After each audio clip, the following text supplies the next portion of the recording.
Muy buenas tardes, señoría. Comparece en representación de la sociedad Joaquín Yáñez Valverde, fiscal provincial del segundo despacho de la Primera Fiscalía Provincial Penal Corporativa de Arequipa, en compañía de los fiscales adjuntos que a continuación se van a acreditar. Buenas tardes, señor juez. Rodolfo Neira, adjunto provincial penal en el presente caso. Para iniciar, vamos a hacer un comentario sobre los hechos suscitados y acontecidos en el presente caso. El día 24 de marzo del 2018, en la ciudad de Arequipa, la señorita Jenny Pumatito se dirigió a una fiesta de cachimbos en una universidad de la región. Mientras se encortaba compartiendo de la festividad, llegó el señor Joel Gallardo Puma, quien hasta ese entonces era su enamorado. Entonces, forma parte del jolgorio y mientras las horas van pasando, el señor Joel Gallardo Puma advierte que su enamorada se encontraba conversando, recibiendo insinuaciones de una tercera persona, quien a su vez era varón. A partir de este momento se comenzó a producir una escena de celos, lo que bajo sus términos era cólera.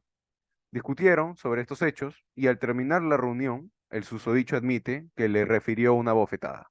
A pesar de ello, se dirigen a una nueva locación, el hospedaje Dunas, donde el señor Joel Gallardo Puma, tras pagar por una habitación, suben al cuarto donde finalmente la ultima, tras degollarla con una navaja profesional que tenía entre sus objetos, y olvidar, por cierto, su documento nacional de identidad. Asimismo, la conducta se subsume en el delito de feminicidio agravado, sancionado por el artículo 108B del Código Penal, que a la postre dicen, el que mata a una mujer por su condición de tal en cualquiera de los siguientes contextos.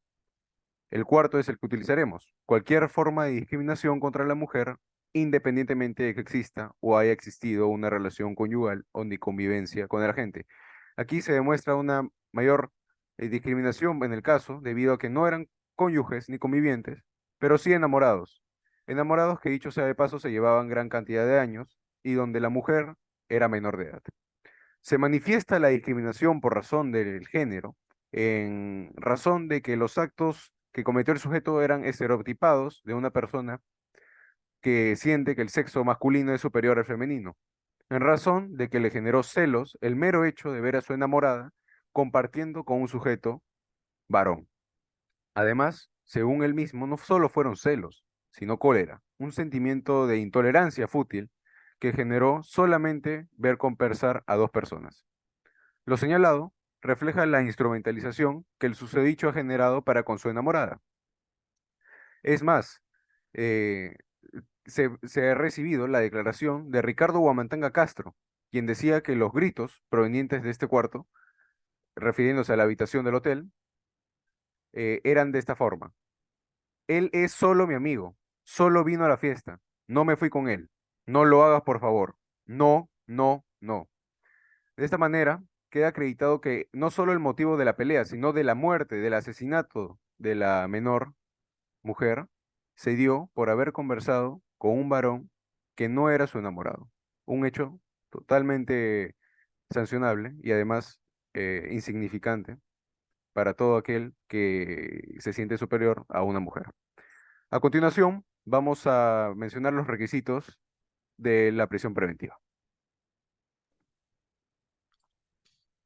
Señor magistrado Héctor Martín Mamán Ponce, adjunto provincial penal, procederé a exponer los argumentos sobre el requisito de graves y fundados elementos de convicción en conformidad al artículo 268 del Código Objetivo Penal y la casación 626-2013 Moquegua. Señor magistrado, en el presente caso de feminicidio hemos recopilado los siguientes graves y fundados elementos de convicción. El acta de visualización de las cámaras y la declaración de Justino Mamani Venturo, los cuales observan el ingreso de una persona junto con Jenny Vilcatito, la oxisa, al Hotel Dunas a la 1:43 de la noche. Este mismo elemento de convicción señala que dicho sujeto sería Joel Gallardo Puma, ya que según la visualización de los chats de la oxisa con su madre, dice, mamá, estoy con Joel y me iré a casa en taxi. Claramente una mentira porque en ese momento preciso ingresa al hotel junto con su pareja.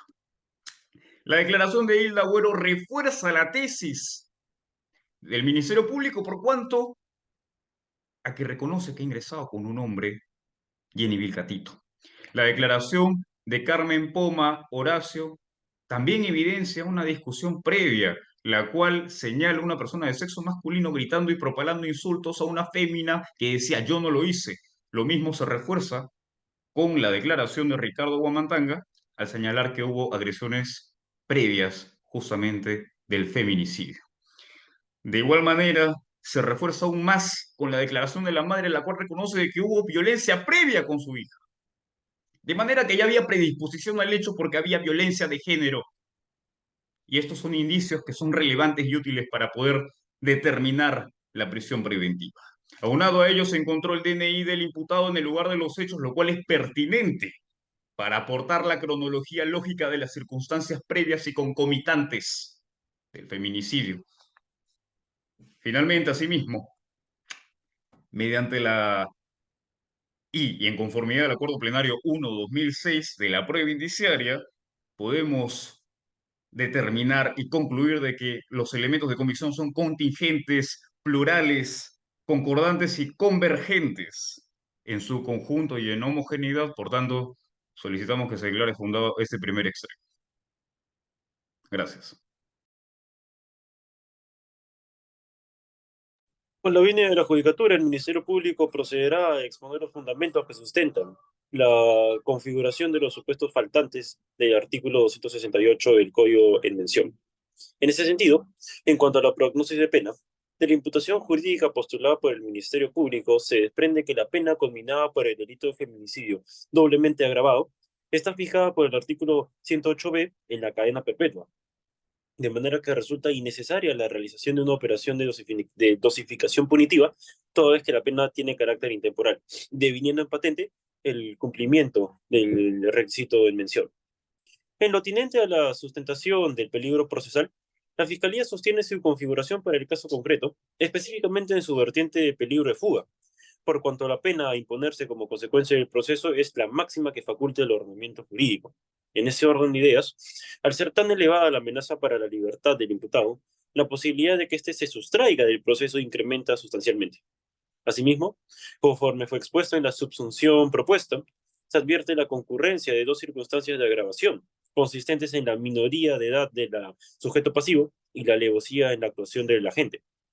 De lo glosado se desprende, entonces, la magnitud del daño irrogado, y con ello la configuración de las previsiones normativas comportadas en los incisos 2 y 3 del artículo 269 del Código Procesal Penal.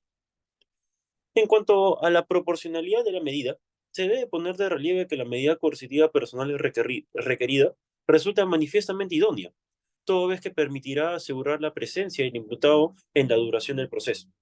Es necesario, puesto que de la revisión de las medidas coercitivas previstas en el plexo normativo de la norma procesal en alusión, no se advierte otra que permita, con igual grado de satisfacción, el cumplimiento de la finalidad pretendida. Si bien la comparecencia restrictiva se erige, a prima faz, como una opción menos gravosa, se debe considerar que la gravedad de la sanción de imponerse genera un gran riesgo de fuga. Asimismo, es proporcional, pues si bien la intervención sobre el derecho a la libertad personal es elevada, también lo es la optimización de la finalidad perseguida, por cuanto permitirá la sujeción del imputado al proceso y la ejecución de la sentencia a expedirse ulteriormente. La duración de 9 meses se justifica en la necesidad de realizar las siguientes diligencias: recabar la declaración ampliatoria de Ricardo Guamantanga Castro, realizar una pericia de biología forense sobre el vello perteneciente a una humana todavía desconocida, encontrado sobre el imputado, y esperar la obtención de los resultados de las pericias previamente ordenadas. Aunado a ello, se debe ponderar la duración de las sucesivas etapas procesales, en las cuales se necesitará contar con la presencia del afectado con la medida. Es en virtud de las consideraciones precedentemente expuestas que el Ministerio Público se reafirma en su petitorio consignado en el requerimiento escrito ingresado ante su judicatura, y, consecuentemente, impetramos la emisión del auto que ordene los 9 meses de prisión preventiva en contra del imputado en los seguidos por la presunta comisión del delito de feminicidio agravado. Es cuanto por parte del Ministerio Público.